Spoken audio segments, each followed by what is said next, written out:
Hola, ¿qué tal? Buenas noches. Gracias por la invitación y gracias por venir a la sesión. Yo sé que ya es tarde.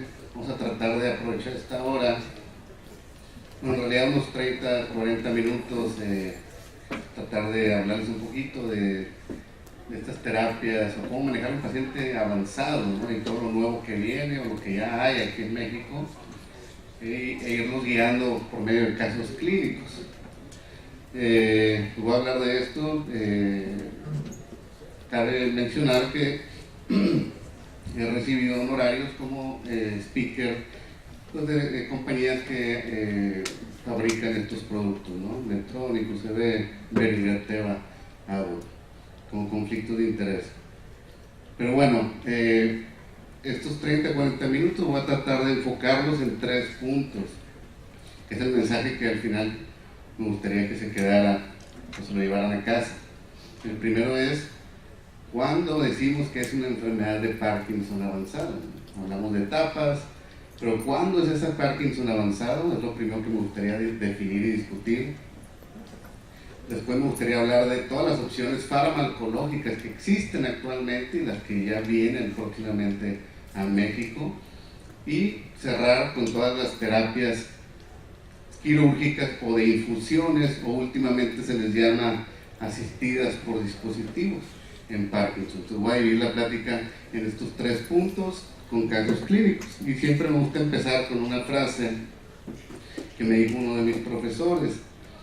Cuando estaba en una de mis rotaciones, un doctor me dijo: Dani, ven para acá, y me dijo: te voy a dejar de tarea un mes que busques una enfermedad que sea tan compleja como el Parkinson. Vaya, obviamente ustedes son internistas, conocen más que yo todas las enfermedades del cuerpo.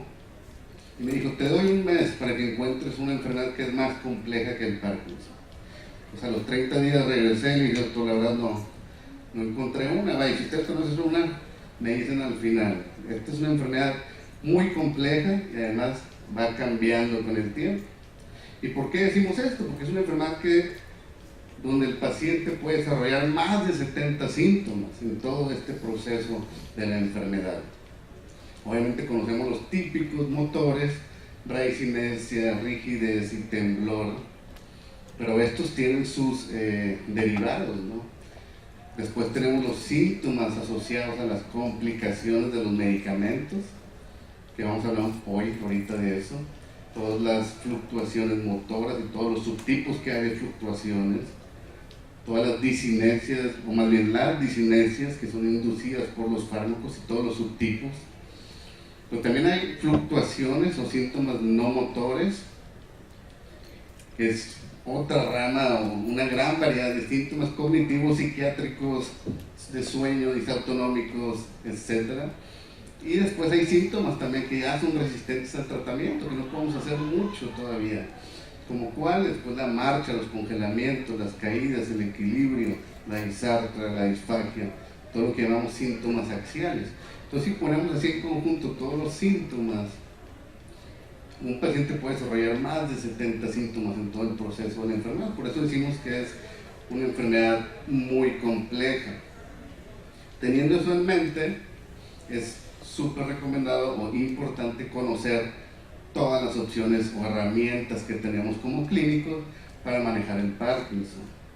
Obviamente tenemos las opciones o terapias que llamamos no farmacológicas, como cuáles: pues la terapia física, la neurorehabilitación, ejercicios, terapias de voz, de ilusión, y todas estas actividades recreativas que están comprobadas en el Parkinson, que mejoran tanto los síntomas como la calidad de vida. ¿Cuáles? Tai chi, yoga, pilates, natación, bicicleta, todo eso se engloba en este tipo en este circulito que son las terapias. Hay que conocerlas y saber cuándo aplicarlas. Después tenemos todos los grupos de medicamentos, que son como 6-7 grupos de medicamentos que podemos utilizar. Levodopa y todos sus derivados, los inhibidores de la COMT, inhibidores de la MAO, inhibidores de la dopa-D-carboxilasa, amantadina, anticolinérgicos y todos los nuevos que vienen. Y todos sus derivados también. En total son como unos 25 medicamentos que podemos usar en el Parkinson. Y después vienen las cirugías o las terapias asistidas por dispositivos, las que conocemos, bueno, la cirugía lesional que se hacía anteriormente, después vino la estimulación cerebral profunda y actualmente tenemos otras dos terapias de infusión continua, tanto subcutánea como duodenal. Vamos a hablar de eso. Entonces, conociendo todas las opciones o herramientas que tenemos para tratar el Parkinson, lo que yo siempre le digo a mis residentes es, nosotros tenemos que saber en qué punto está el paciente en todo este proceso. Esa es la primera consulta, tenemos que enfocarnos a ver en dónde estamos, ¿no? Hay una etapa que ya le llamamos premotora o prodrómica. Obviamente lo ideal sería detectar a los pacientes en esta etapa. Sabemos de 4 síntomas no motores comprobados por patología que se desarrollan 15, 20 años antes de los síntomas motores. Estos son el estreñimiento, los trastornos del sueño-humor, la hiposmia y la depresión, sobre todo esos 4. Pero bueno, ¿cómo vamos a saber si alguien tiene hiposmia y aparte tiene trastorno conductual del sueño REM, humor? ¿Cómo vamos a saber si él va a desarrollar Parkinson? Es lo que todavía no sabemos, ¿no? Eso sería lo ideal, detectarlos aquí. Después tenemos la etapa inicial, que son los primeros 3, 4 años después del diagnóstico, que es aquí donde todos los doctores, todos somos los mejores, ¿no? Vaya, todos van a responder súper bien a los medicamentos, lo que le des, literal, responde muy bien. Entonces, para ustedes, para el paciente, bueno, pues es el mejor médico, ¿no? Son 3, 4 años que le llaman la etapa de luna de miel, y aquí todos son felices. Después entramos en la etapa que vamos a hablar ahorita, que le llamamos la etapa avanzada. ¿A qué se le llama la etapa avanzada en el Parkinson? Cuando el paciente empieza a desarrollar complicaciones inducidas por medicamentos. ¿Cuáles son esas? Fluctuaciones, tanto motoras como no motoras, y las disinesias. Cuando el paciente empieza a desarrollar estas complicaciones, ya entra en las etapas avanzadas. Y además hay síntomas no motores que también empieza a desarrollar, como disautonomías, demencia o datos de deterioro cognitivo, síntomas urinarios, y empieza ya con los síntomas axiales. Pero la clave es detectarlos en estas fluctuaciones y disinesias. Después ya entramos en la etapa tardía, que le llamamos, ya son los síntomas más complicados, psicosis, demencia, caídas, congelamiento de la marcha, ya son síntomas muy resistentes al tratamiento. Recordar que esto es como un en general, ¿no? Pero en realidad cada paciente tiene un camino diferente. En realidad por eso me gustó mucho esta especialidad, porque me decían los profesores, Dani, si tienes 10 pacientes afuera con Parkinson esperando la consulta, cada uno va a venir por una cosa diferente. Uno viene por hipotensión ortostática, otro viene por trastornos del sueño, otro viene por el temblor, otro viene por las disinesias, ¿no? Entonces la verdad es una enfermedad muy compleja. Entonces ya que detectamos en dónde estamos, en qué punto, y conocemos todas las herramientas para manejar el Parkinson, lo que viene ahora, bueno, no viene, de hecho ya estamos en eso, es un tratamiento individualizado o personalizado a cada paciente. Tenemos que aprender, un consejo que yo siempre les doy es, pregúntele al paciente. Obviamente él se va a quejar de 10 cosas, pero pregúntale cuáles son las 3 cosas que más te están limitando ahorita. ¿Qué es lo que más te está molestando ahorita para mejorar tu calidad de vida? Y en base a eso, enfocarnos en el tratamiento. Entonces, conociendo las etapas y conociendo todas las herramientas que tenemos, podemos personalizar el tratamiento del Parkinson, que es lo que está ahorita de moda, ¿no? Pues vamos a entrar ya a lo más interesante, casos clínicos. Puse los videos afuera, la verdad no voy a estar moviendo la presentación porque siempre que los pongo adentro se traba la presentación, pero bueno, un paciente de 58 años que tiene un diagnóstico de Parkinson de 9 años, lo clasificamos como un subtipo PIGD.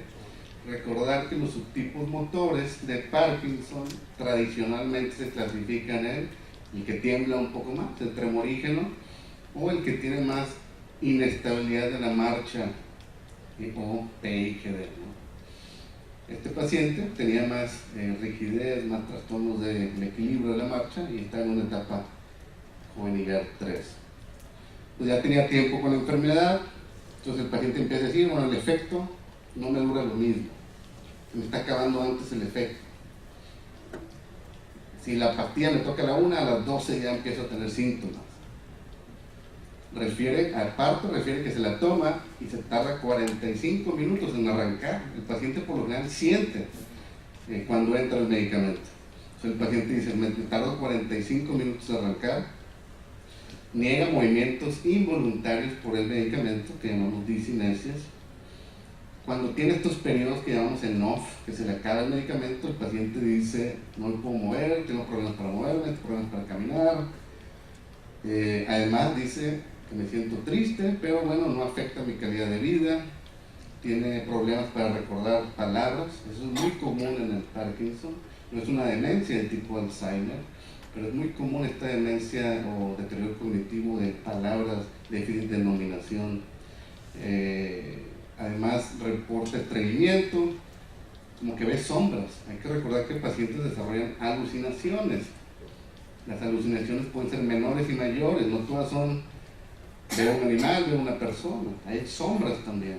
Veo una sombra en los campos laterales, siento la presencia de alguien aquí en el salón o en el cuarto. Esas ya son alucinaciones menores. Y él dice, tomé esta levo en algún momento y no me cayó bien, me dio mucha diarrea.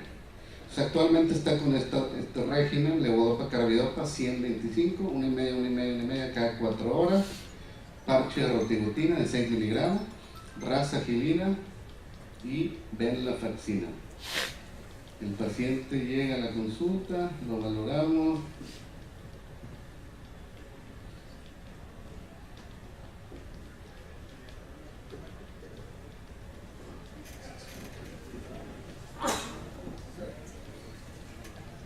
La importancia de muchas veces la consulta se tarda un poco, porque tenemos que preguntar demasiados síntomas.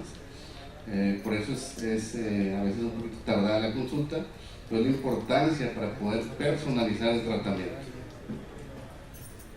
Empieza el video y no está parado el video, en realidad el paciente está completamente rígido. La otra señora le está muriendo, ¿no? Está completamente rígido, asinético, como le llamamos, generalizado prácticamente. Pues aquí aprovechamos para recordar los síntomas motores del Parkinson, ¿no? Bradicinesia, que le llamamos a la lentitud de los movimientos, temblores, el temblor característico es en reposo, casi siempre es asimétrico, 4 a 6 Hz. Aquí estamos buscando temblores de acción posturales, que sí pueden tener el paciente con Parkinson, Un 10-15% inicia con temblores de acción. Entonces yo sé que siempre pensamos en temblor en reposo, pero bueno. Aquí en los movimientos rápidos, en las maniobras de movimiento rápido, vemos una disminución en la amplitud del movimiento, una marcada disminución en la velocidad del movimiento, que es lo que valoramos en estas maniobras. Obviamente el lado izquierdo está más afectado que el derecho. Muy lento, muy afectado. Hacemos el golpeteo de los dedos, abrir y cerrar las manos, girar los brazos, muy rígido, y a la hora de caminar, bueno, el golpeteo de las piernas, de los pies, y a la hora de caminar, bueno, vemos definitivamente bracea muy poco o casi no bracea. También hay que recordar que los pacientes en etapas avanzadas empiezan a desarrollar deformidades.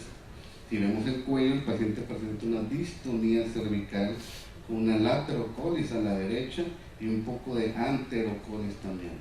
Son deformidades que los pacientes empiezan a desarrollar.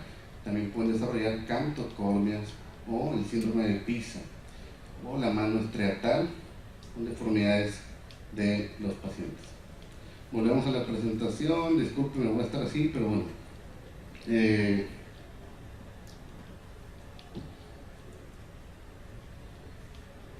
Llega el paciente, este es el régimen, y la primera pregunta que les hago es, tenemos que ser capaces de detectar todos los problemas que tiene el paciente y ponerlos en una lista. El paciente tiene fluctuaciones motoras. ¿Cuáles son las fluctuaciones motoras? Que se tarda 45 minutos en iniciar el efecto. Por lo general el medicamento tarda 15-20 minutos en iniciar el efecto. En él se está tardando 45 minutos, entonces tenemos un retraso en el inicio del ON. Esa es una fluctuación motora. Y tenemos deterioro de fin de dosis. El medicamento se le está acabando antes de tiempo, se lo está tomando cada 4 horas, pero él dice que se le acaba antes y se complica y se pone así. Se está teniendo deterioro del fin de dosis, que es la fluctuación motora más común. Pero además tiene síntomas no motores, ¿no? Estreñimiento, depresión aparentemente controlada, alucinaciones menores y un probable deterioro cognitivo. Aprovecho este momento para hablar de fluctuaciones no motoras. No nada más es motor. Hay pacientes que cuando se acaba el efecto del medicamento empiezan a desarrollar fluctuaciones no motoras. ¿Qué quiere decir esto? Síntomas neuropsiquiátricos. En esa hora y media que no tiene efecto de la levodopa, empiezan, se sienten ansiosos, se deprimen, lloran, se mueven, tienen dolor torácico, disnea, empiezan a sudar. Es muy común eso, y a mí me ha tocado con cardiólogos que me dicen, es que es una angina de pecho. Y yo, bueno, pues se estudia, ¿no? Se estudia y está todo normal, ¿no? Son fluctuaciones no motoras de los medicamentos. Empiezan a salivar, a sudar, dolores de las piernas, dolores abdominales. Vaya, estos son síntomas muy complejos, muy complicados para el paciente, pues es importante detectarlos. ¿Para qué? Pues para evitar esos periodos que llamamos en-off. ¿Ok? Más que mejor la voy a dejar así para no estarme metiendo tanto. Entonces esta paciente, cuando la veo, se le acabó el medicamento como media hora antes y está temblando prácticamente en todo el cuerpo, muchos temblores, pero me está diciendo, doctor, tengo mucho calor, estoy muy ansiosa, no puedo parar de dejar de mover. Ahorita se para, camina, empieza a sudar, tiene disnea, le duele el pecho. Obviamente estaba en esa media hora que le faltaba el medicamento.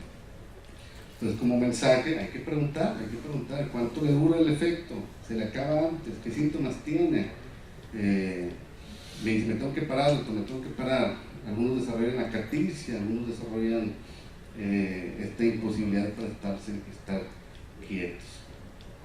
Nada más para mencionar ahí los síntomas no motores, fluctuaciones no motores.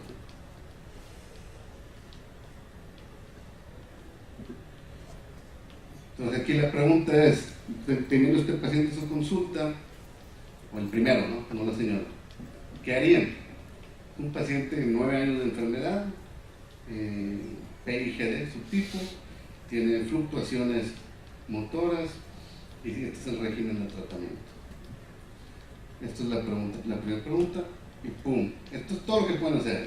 Esto es todo lo que pueden hacer para los problemas del paciente. Obviamente los dividí en fluctuaciones motoras. Vamos a empezar por las fluctuaciones motoras. El paciente tiene retraso en el inicio del ON y falla en el ON. Y tiene deterioro del fin de dosis. Todo esto es lo que pueden hacer, o sea, no hay una cosa nada más. Son 10, 20 cosas que pueden hacer. Aquí es, bueno, ¿cuál vamos a hacer? ¿No? ¿Perdón? Empezamos con el retraso en la falla del ON. Sabemos que los pacientes desarrollan gastroparesis, desarrollan este retraso en el vaciamiento gástrico. Entonces, lo primero es modificamos la dieta, las proteínas las dividimos, por eso el apoyo de una nutrióloga clínica es súper importante.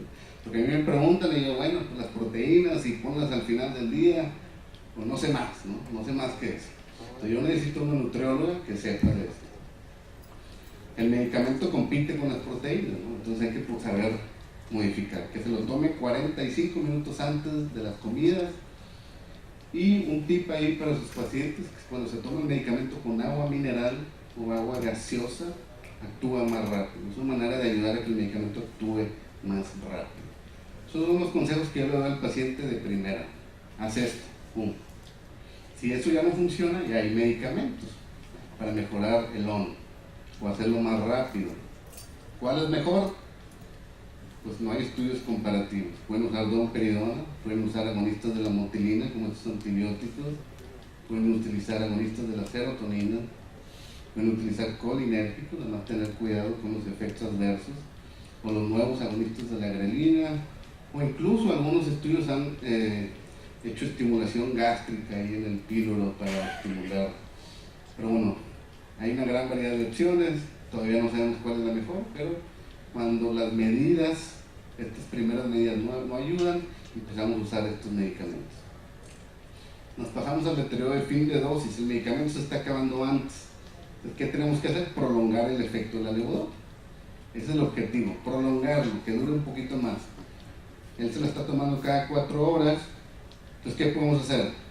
Que se la tome cada 3 horas, aumentar a 2 tabletas al día. Hay una tableta de levodopa de liberación prolongada. En Estados Unidos se llama CR, Control Release, pero el gringo bromea y le dice Crap Release, porque en realidad no se libera adecuadamente. Entonces esa tableta la verdad no es muy buena, pero ahí está en el mercado. Bueno, vamos a agregar un inhibidor de la COMT, entacapona o tolcapona. Ya tomó staleo y le dio diarrea. Vamos a agregar un inhibidor de la MAO-B, ya está con rasafilina. Bueno, vamos a agregar un agonista, ya está con el parche. Bueno, lo aumentamos, puede ser una opción, está con 6 miligramos. La dosis recomendada del parche es 12 miligramos, 10-12, algunos pacientes llegan hasta 16. Agregar mantadina. Tradicionalmente la mantadina, los que no conocen la mantadina, se descubrió, bueno, sí la conocen, pero se descubrió como un antiviral y después en los estudios se vio que era benéfico en Parkinson. Entonces nosotros la empezamos a usar en Parkinson para los síntomas motores iniciales. Todavía se usa la mantadina en síntomas iniciales o en las discinesias. Entonces aquí yo no la usaría o ya lo mandamos a cirugía. Yo creo que todavía podemos optimizar el tratamiento. Entonces todas esas son las opciones que hay. Aprovechando el tema de la levodopa, me gustaría hablar un poquito más de eso. Hay un miedo a usar levodopa. Y si les pregunto aquí, yo creo que la mayoría, no sé, se espera a usar levodopa hasta que ya se usaron las demás opciones. Por lo general se deja la levodopa hasta el final. ¿Por qué? Por el riesgo de desarrollar complicaciones motoras. Ese es el conocimiento en general. No me refiero a internistas, me refiero a neurólogos de todo tipo. Este es como que el miedo a usar levodopa. Este estudio fue muy interesante. Agarraron pacientes de Ghana y pacientes de Italia. ¿Por qué los de Ghana? Porque los de Ghana tenían un pobre acceso a la salud, o sea, se tardaban más en diagnosticarse y en iniciar tratamiento, y los italianos pues, se diagnosticaban rápido y iniciaban tratamiento rápido, ¿no? Entonces si vemos esta barra azul fuerte, este es el tiempo que el paciente ha estado con levodopa. Entonces los italianos se diagnosticaron relativamente rápido y han estado con levodopa unos 3-4 años hasta desarrollar complicaciones motoras, que es como que el conocimiento en general, ¿no? Por lo general se tardan de 3 a 5 años los pacientes en desarrollar complicaciones. En cambio los de Ghana se tardaron 3-4 años en diagnosticarse, se tardaron todavía 1 año en iniciar tratamiento. Entonces ya que lo iniciaron, ese mismo año iniciaron con complicaciones motoras. Entonces, ¿qué quiere decir esto? Que el factor de riesgo más importante para desarrollar las complicaciones motoras es la duración de la enfermedad. Es la duración de la enfermedad y las dosis altas de levodopa. Esos son los 2 factores de riesgo más importantes. Además de sexo, género femenino, índice de masa corporal bajo y jóvenes, ¿no? Pero las 2 primeras son las más importantes. Aquí siempre la recomendación es, no hay que tenerle miedo a usar levodopa, es el mejor medicamento que hay. Sin embargo, hay que tenerle miedo al uso incorrecto o uso indiscriminado de dosis altas de levodopa. Es el mensaje que me gustaría dejar. Y volviendo al caso, bueno, tenemos inhibidores de la MAO, tenemos inhibidores de la COMT, tenemos agonistas de la dopamina. ¿Cuál vamos a usar para prolongar el efecto de la levodopa? En realidad no hay estudios comparativos, lo que hay son meta-análisis, y en estos meta-análisis hemos visto que los inhibidores de la MAO son más efectivos para prolongar el efecto de la levodopa en comparación con los inhibidores de la COMT. En otro meta-análisis más reciente se vio que los agonistas de la dopamina son más efectivos en prolongar el efecto de la levodopa que los inhibidores de la MAO y los inhibidores de la COMT. Entonces, teniendo esto en mente, ¿qué hubiéramos hecho con este paciente? Ya estaba con el inhibidor de la MAO, el inhibidor de la COMT no le cayó bien, está con levodopa cada 4 horas, 1 y media. Entonces, estos son casos, ¿no? Casos de ya pacientes avanzados en el Parkinson. El paciente, ¿qué se le hizo? Obviamente con el tiempo se fue modificando el tratamiento. Actualmente está con 2 cada 4 horas. El parche se aumentó a 10 miligramos y seguía con lo demás. Pero empezó a desarrollar otras cosas. Así es el Parkinson, ¿no? ¿Qué empezó a desarrollar? Empezó a desarrollar disinesias que eran muy limitantes. Empezó a desarrollar un sueño excesivo en el día, incluso ataques de sueño, manejando, se queda dormido, y empezó a desarrollar algo que llamamos trastornos del control de impulsos, sobre todo ludopatía, empezaba a apostar. Me han tocado pacientes que desarrollan cosas no tan malas. Bueno, un paciente vendió su casa, y ya vendí mi casa ayer, y pum, impulsivo. Pero un paciente empezó a pintar, yo pinté 50 cuadros anoche, y lo llevó a la consulta. La verdad están buenísimos, la cosa es que los pusieron ahí en el centro, en todas las paredes, los cuadros del paciente. Vaya, tampoco desarrollan cosas malas, pero hay que estar preguntando, ¿no? De todas estas complicaciones. El paciente empieza a desarrollar esto, después de las modificaciones del tratamiento. Se le aumentó el parche, se le aumentó la levodopa, mejoramos las fluctuaciones motoras, se le modificó la dieta, pero empezó a desarrollar esto. Vemos movimientos involuntarios de tipo coreicos. Recordar que las disinesias prácticamente son coreas. Un movimiento irregular que va y viene de un lado hacia otro, sobre todo en el cuello con su distonía cervical, en los brazos, en las manos, muy obviamente con el estrés se hace más evidente. En comparación con el otro video, bueno, está más móvil o más movible. Vemos el golpeteo de los dedos, el abrir y cerrar de las manos, el giro de los brazos, la pronosupinación de los brazos, obviamente más ágil, pero pues muy disinético. Obviamente todos conocemos a Michael J. Fox, ese es el ejemplo clásico que le digo a los pacientes de disinesias inducidas por levodopa. En los videos que salen en YouTube, ahí se ven las disinesias muy marcadas. El paciente obviamente camina mejor, pero bueno, tiene estos movimientos, estas disinesias, tiene estos efectos de los medicamentos. Aquí la cosa es que las disinesias le están limitando su vida. Ya cuando empieza a limitarse la vida, bueno, ¿qué vamos a hacer? El siguiente caso o el siguiente problema, ¿cuáles son los problemas que tiene el paciente ahora, ya después de algunos meses? Pues bueno, tiene estas disinesias muy importantes de tipo coreica. Recordar que se dividen en disinesias en pico de dosis, que son las más comunes. A la hora y media de tomarse el medicamento empiezan, pum, disinesias de la cara, del tronco, de los brazos. Hay unas disinesias de onda cuadrada que se presentan al inicio y al final de la toma del medicamento y afecta principalmente las piernas. Además tiene efectos adversos de los agonistas de la dopamina. Los agonistas de la dopamina son muy buenos medicamentos. Para mí Pexol, la rotigotina, el ropirinol son muy buenos, muy efectivos para los síntomas motores, pero tienen estos efectos adversos. Somnolencia excesiva, trastornos del control de impulsos, edema de miembros inferiores, alucinaciones. Hay que estar atentos a eso. Entonces el paciente empieza con estos síntomas. Y ahora llega la consulta, llega así, ¿qué haríamos? ¿Qué haríamos? Estamos con este régimen de tratamiento. Entonces la siguiente pregunta es, bueno, ¿qué vamos a hacer? Otra vez, puedes hacer todo esto, no hay una cosa mejor que otra, puedes hacer todo esto. Por eso es muy complicado el manejo en las etapas avanzadas. Al inicio, 3, 4 años, sí, la etapa de luna de miel, todo está muy padre, pero ya entrando en estas etapas es muy difícil el manejo. ¿Qué harían?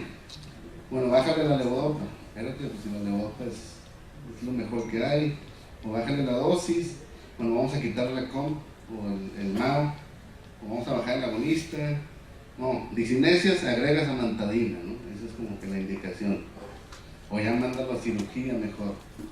Pues hay demasiadas opciones. Lo que se recomienda es empezar a retirar medicamentos no tan efectivos, pero que también contribuyen en el efecto dopaminérgico. Entonces, bueno, quítale el MAO, quítale el COM, a ver cómo le va. Y si no, empieza a disminuir el agonista, pero aquí hay que individualizar a cada paciente. El paciente tiene efectos del agonista de la dopamina. Entonces, eso fue lo que hicimos en este caso. Pero vamos a hablar de la amantadina. La amantadina se conocía, como les comentaba, en el tratamiento para las disinesias, pero en realidad no había un estudio así que nos dijera pues si es efectivo, era más experiencia clínica.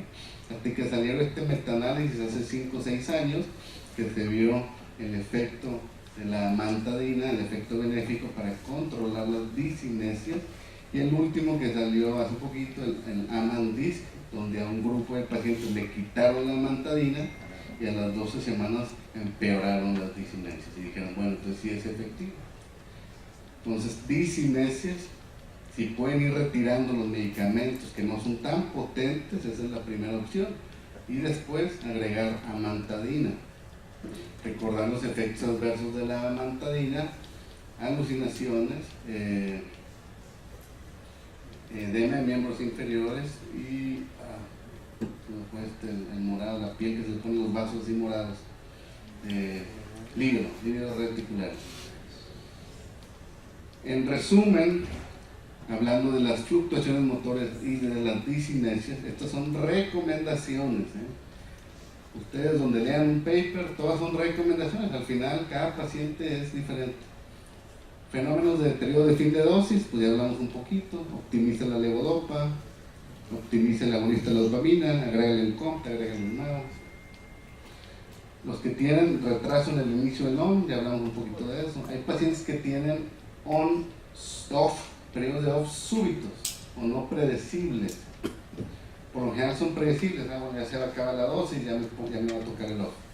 Pero hay pacientes que tienen offs que no son predecibles. Aquí es cuando usamos la apomorfina inyectable, se puede usar, o hay una fórmula que preparamos líquida, donde el paciente tiene un termo al lado de la cama y se lo puede estar tomando cuando se pongan esos offs súbitos.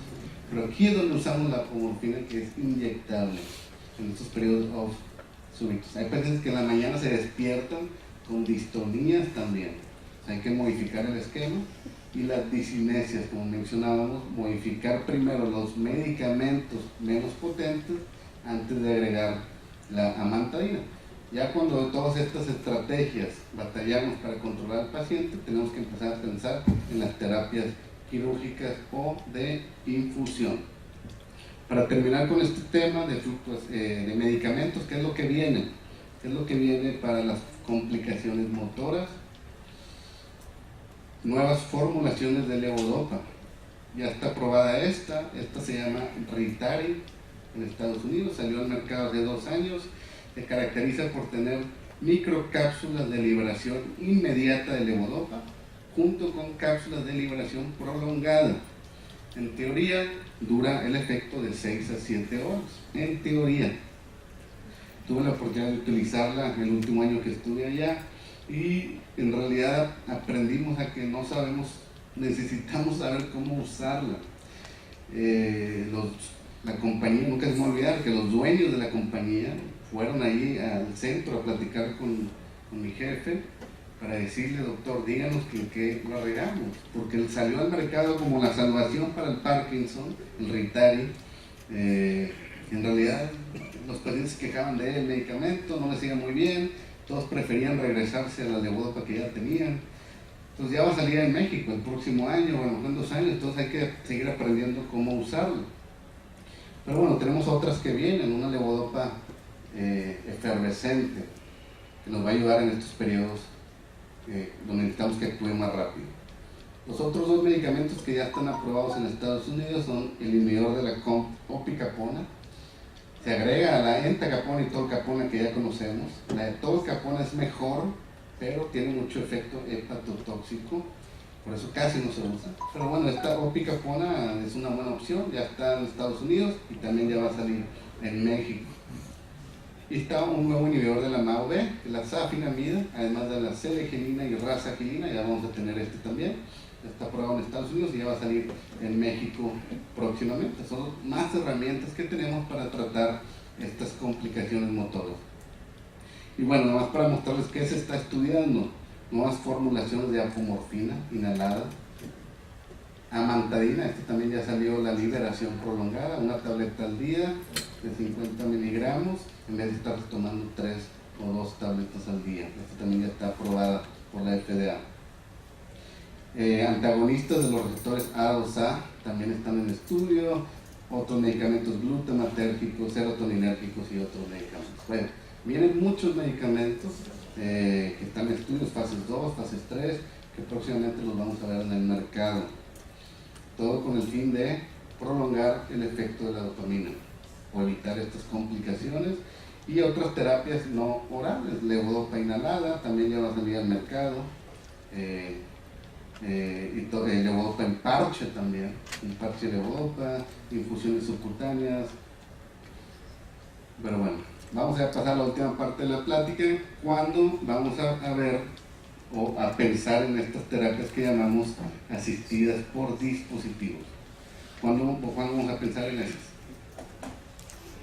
Son 10 puntos que tienen que recordar o tener en mente cuando ven un paciente con Parkinson, para saber cuándo referir al paciente a una cirugía o a una terapia de infusión, que son las terapias asistidas por dispositivos. El primero, la duración de 5 años de la enfermedad. ¿Por qué? Porque sabemos que hay parkinsonismos atípicos, PSP, atrofia de sistemas múltiples, que se confunden al inicio. No sabemos muy bien qué es. A los 5 años ya vamos a saber si es Parkinson o no. Por eso por lo general nos esperamos 5 años. Fluctuaciones motoras, como ya vimos, y o no motoras.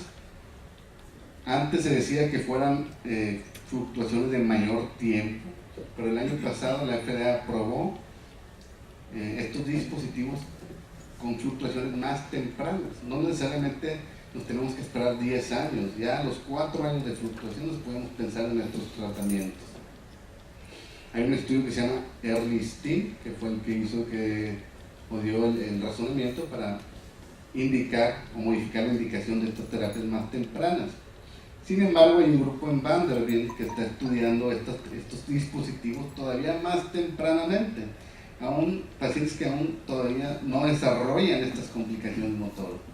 Y los estudios han salido negativos, tampoco es tan temprano, ¿no? Pacientes con discinesias, como el paciente que vimos en el video.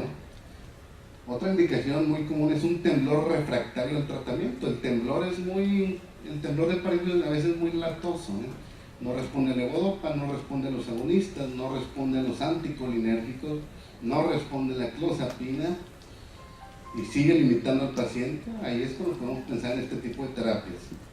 La edad lo pongo con un asterisco porque la edad no es un criterio de absoluto. Sabemos que menores de 70 años les va mejor, como en todas cirugías, pero hay pacientes de 80 años, 85 que están muy bien, muy sanos y son candidatos a cirugías. Que tengan una muy buena respuesta a la levodopa, muy buena respuesta le llamamos 30% de mejoría de los síntomas. Y contraindicaciones, bueno, que no tenga demencia, que no tenga psicosis, si tiene trastornos neuropsiquiátricos como depresión, ansiedad, trastorno del control de impulsos, que estén controlados.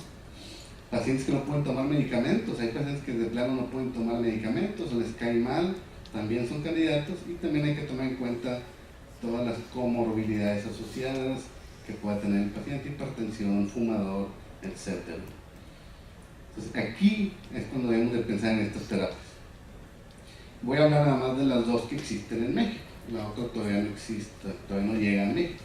Una es la estimulación cerebral profunda y otra la infusión subcutánea de apomorfina. La estimulación cerebral profunda es un mecanismo que por medio de electricidad se regulan los circuitos que se consideran anormales y se controlan los síntomas. ¿Y cómo se produce esta electricidad? Se coloca, este es un electrodo, se coloca un electrodo, yo siempre digo al paciente, imagínense un palillo de dientes, más largo, más delgado, de titanio, y ese se pone adentro del cerebro. ¿En dónde se coloca? En estructuras muy específicas, que son los ganglios de la base. Entonces, este electrodo se conecta por medio de un cable que va por debajo de la piel y se conecta a una batería que va en el pecho. Y nosotros estamos controlando parámetros, voltaje, ancho de pulso, frecuencia, impedancias, y se controlan los síntomas. Esa es la estimulación cerebral profunda, está actualmente en México, ya tiene como 30 años en Estados Unidos, es un tratamiento muy efectivo. Y la terapia de infusión de subcutánea de apomorfina, en México acaba de salir, en Europa tiene ya más tiempo, unos 10, 15 años, en Estados Unidos todavía no sale, porque bueno, ya la FDA es un poquito complicado. ¿Esto qué es? La apomorfina es un agonista de la dopamina, de hecho es el más potente de todos los que hay, es el mejor agonista de la dopamina. El problema con este medicamento es que dura muy poquito, actúa muy rápido, pero dura poquito. Entonces se hizo una infusión continua de este medicamento que por medio de una bombita se coloca subcutáneamente y el paciente trae aquí el aparatito y se está administrando durante 12 horas todo el día continuamente este medicamento y también les va muy bien. Entonces tenemos esas dos opciones en México. Obviamente no quiero que lean toda esta diapositiva, pero más que nada esta es la evidencia que hay de la estimulación cerebral profunda. Son como 1, 2, 3, 4, 5, 6. Son 6 estudios randomizados que compararon la cirugía con el mejor tratamiento médico y en todos se vio mejoría en favor de la estimulación cerebral profunda, mejoría en los síntomas motores, mejoría en la calidad de vida. Y bueno, se aprobó y está aprobada para Parkinson, para temblor esencial y para distonía. Está en estudio para otros tratamientos como neuropsiquiátricos, incluso obesidad. Entonces, la estimulación cerebral profunda, dependiendo del electrodo, podemos escoger uno u otro blanco terapéutico, luego pálido o núcleo subtalámico, y mejora mucho los síntomas. En su pantalla, en el lado izquierdo, podemos ver al paciente en off, sin la estimulación, obviamente mucho temblor, y en el lado derecho, ya con el estimulador prendido, vemos mucha mejoría en los síntomas tremorígenos principalmente, en el movimiento, en la agilidad de movimiento, hasta sonreía el paciente.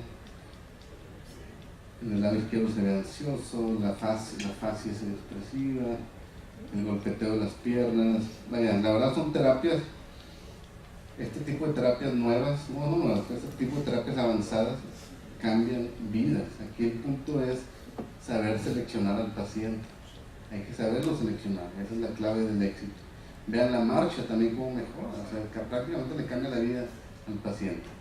Víctor, ¿quién coloca este dispositivo? Este dispositivo, pues por medio de un equipo, tanto el neurólogo como el neurocirujano. Obviamente el neurocirujano es el que abre y coloca el electrodo, pero nosotros como neurólogos estamos ahí en la cirugía y hacemos algo que llamamos el microregistro.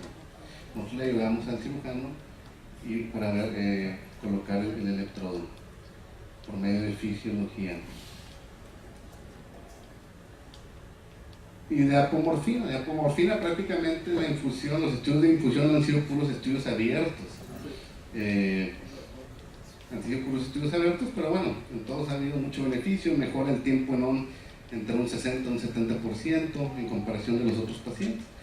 El año pasado se publicó el primer estudio randomizado de infusión de apomorfina en un congreso. Estaba como un abstract, lo presentaron ahí, todavía no sale la publicación, pero es el primer estudio randomizado que muestra los beneficios de esta terapia.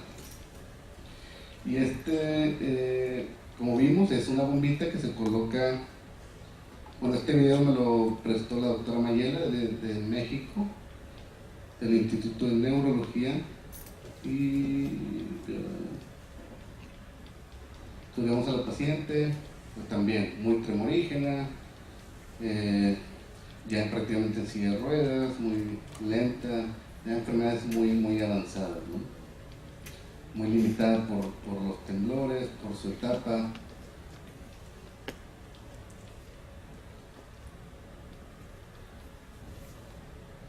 Nomás para mencionar ahí, es importante ese signo, no sé si hay residentes o no, pero si ven que el paciente estaba temblando en reposo y a la hora de levantar los brazos, ¡pum!, se detiene el temblor y a los 6, 7, 8 segundos empiezan a temblar algunos. Es un temblor reemergente que es clásico en el Parkinson.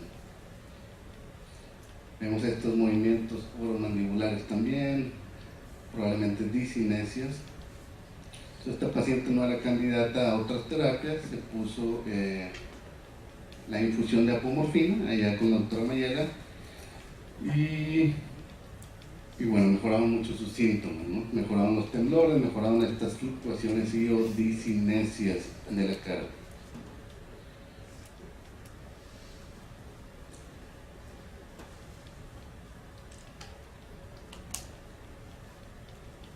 Bueno, mientras se carga, déjenme les muestro esta diapositiva. Me gusta mucho esta diapositiva porque comparamos las 3 terapias avanzadas. No hablé de la infusión intrayayunal de levodopa, no está disponible en México, pero a lo mejor en un futuro. Hay que mencionar que no hay estudios comparativos de las 3 terapias. Si tú me dices cuál es mejor, no te puedo decir porque no hay estudios que comparen las 3, ¿no? El consenso, los expertos dicen que la estimulación cerebral debe ser una opción primera. ¿Por qué? Porque sus efectos adversos son reversibles. Nosotros podemos controlar los efectos adversos. Pero bueno, viendo esta tabla, comparando todos los estudios que se han hecho, es importante mencionar algunas cosas. Esta columna es de la estimulación cerebral profunda, esta es de la infusión de apomorfina y esta es la intrayayunal. La edad. En la cirugía, en la estimulación cerebral profunda, siempre pacientes mayores de 70 años como que le pensamos. En estas 2 terapias no es contraindicación. Pacientes de 80, 85 años no pasa nada y podemos indicar este tipo de tratamientos. Es una ventaja en estas otras, ¿no? La edad. Demencias leves, moderadas, tampoco es contraindicación en estas terapias. Y en Parkinson, en la estimulación cerebral profunda sí. Y demencias ya más severas, bueno, las 3 están contraindicadas. Un temblor resistente, como veíamos, bueno, aquí pensamos más en la cirugía, ya sea lesional o estimulación cerebral profunda. Las otras terapias de infusión no nos ayudarían mucho.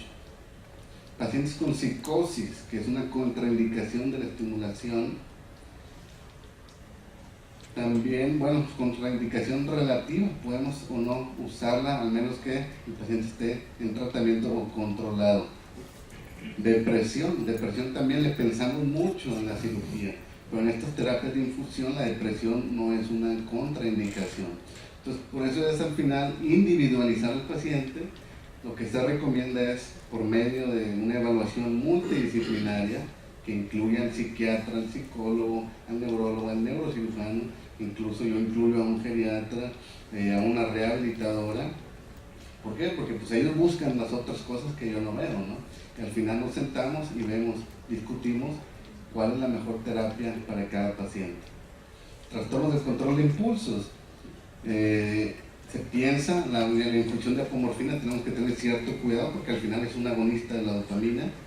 Otras comorbilidades, pues si lo sometemos a una cirugía cerebral, a lo mejor va a ser más complicado, en cambio estas otras 2 terapias no son tan problemáticas. ¿Qué tan funcional o qué tan operable puede ser el dispositivo para el paciente? Obviamente la cirugía, la estimulación cerebral profunda es a veces complicada. Algunos pacientes se llevan un aparatito donde ellos pueden estar modificando los parámetros en casa, por algunos tienen miedo a usarlo. En cambio acá las bombas no son tan problemáticas Y bueno, definitivamente, ¿qué tan invasivos son los procedimientos? Bueno, la estimulación es más invasiva. A final de cuentas, la primera opción que se piensa es una estimulación cerebral profunda. Posteriormente, si el paciente no es candidato a esta terapia, es cuando lo dirigimos a las otras terapias de infusión. Y actualmente la que acaba de salir en México, que es la de apomorfina subcutánea, hay que tenerla en mente. Y bueno, ya para terminar, los mensajes que quiero dejar. El primero es, bueno, déjame un espacio, quiero ver si ya salió. Es la señora con la bomba, es una bombita que está cargando el paciente, es una bombita de apomorfina que está administrando de manera continua, subcutánea. Realmente los temblores mejoraron su calidad de vida, mejoraron sus fluctuaciones motoras. El paciente tiene que saber que esta enfermedad va a seguir avanzando, ¿eh? O sea, estas terapias no curan el Parkinson, estas terapias no detienen la enfermedad, es algo que va a seguir avanzando, nos ayudan a mejorar la calidad de vida en este tiempo, ¿no?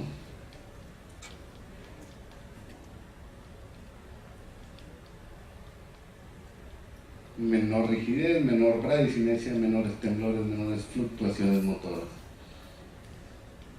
La terapia con apomorfina, y al final, bueno, hay que reconocer, lo primero es reconocer en qué etapa está el paciente, esa es la clave principal, conocer todas las herramientas que tenemos para saber cuándo y cómo utilizarlas. Súper importante recordar, priorizar, hay que preguntar al paciente cuáles son los síntomas que más te molestan, hay que individualizar el tratamiento. Y este tipo de terapias no son última opción, ¿eh? Algunos piensan que bueno, ya no hay nada que hacer, hay que mandarlo a cirugía. No son terapias de última opción terapéutica. Como veíamos, a los 4 o 5 años de fluctuaciones cuando podemos empezar a pensar en estos tratamientos. Y el éxito de estas terapias es la selección adecuada del paciente. Una selección adecuada del paciente y todo el manejo posterior es clave para el éxito, y al final el manejo de un equipo multidisciplinario, como lo estaba mencionando, también es clave. Pues bueno, básicamente con eso termino. Muchas gracias por su atención.